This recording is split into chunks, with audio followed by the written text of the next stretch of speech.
Traditions में जो है हमारे मन को मंकी से कंपेयर किया गया है। बंदर जो है आपने देखा होगा कि वो एक ब्रांच से दूसरे ब्रांच पर जो है वो जंप करता रहता है, फ्रूट्स को पिक करता है और थोड़ा सा उसको खा के उसको फेंक देता है। इसी तरीके से हमारा मन जो है वन सेट ऑफ थॉट से अनदर थॉट पर जो है वो जंप करता रहता है और हम स्थिर होके एक चीज को जो है हम ज्यादा देर उसको फोकस्ड तरीके से नहीं सोचते। जब हमारा मन ज्यादा डिस्टर्ब होता है, स्ट्रेसफुल कंडीशन में होता है, रेस्टलेसनेस जब होती है या कोई और मेंटल हेल्थ कंडीशन होती है, तब ये बहुत ज्यादा डिस्टर्ब हो जाता है। तब ये ऐसे बिहेव करता है जैसे कि ड्रंकन मंकी जो है वो करता है, जिसको कि अपने ऊपर किसी तरह का कोई नियंत्रण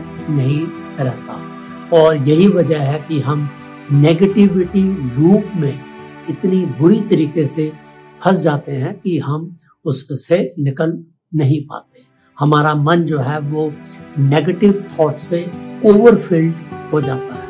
हमें इस बात का आभास नहीं रहता कि किस प्रकार से हम अपने मन को जो है वो खाली करें, अर्थात शांत करें। तो ये 3-4 चीजें प्रमुख हैं जो मैं इस वीडियो के जरिए बताना चाहूंगा।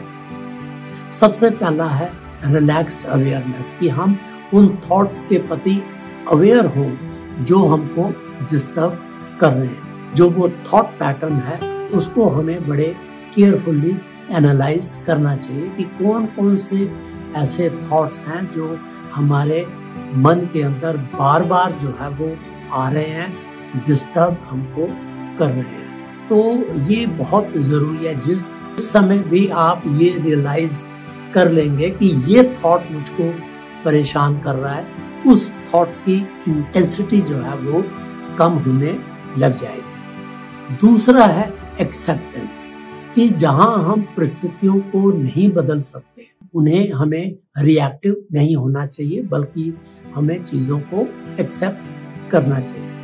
ये एक स्टोइसिज्म फिलॉसफी भी है जिसमें ये कहा गया है कि जिन चीजों के ऊपर आपका नियंत्रण नहीं है, हमें उनको बॉदर नहीं करना चाहिए। तो ये रियलाइजेशन जो है बड़ा इम्पोर्टेंट है। एंड एक्सेप्टेंस में जितनी पावर है उतनी किसी और चीज में नहीं है, जिसका कि सीधा प्रभाव हमारे मन के विचारों के ऊपर पड़ता है। तो except the situation where you have no control, ये दूसरा इम्पोर्टेंट चीज है।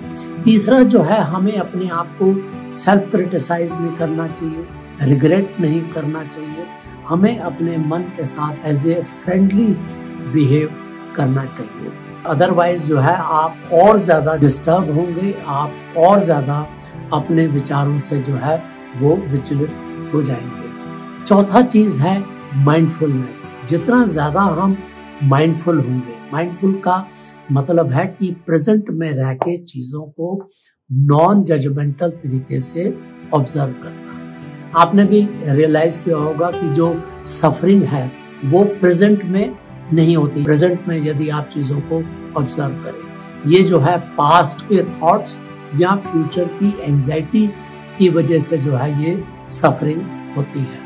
तो जितना ज्यादा हम माइंडफुल होंगे, उतना ज्यादा हम अपने मंकी माइंड को नियंत्रित कर पाएंगे और हम अपने ओवरफिल्ड माइंड को जो है वो खाली कर सकेंगे। Means we can empty our overfilled mind. Thank you.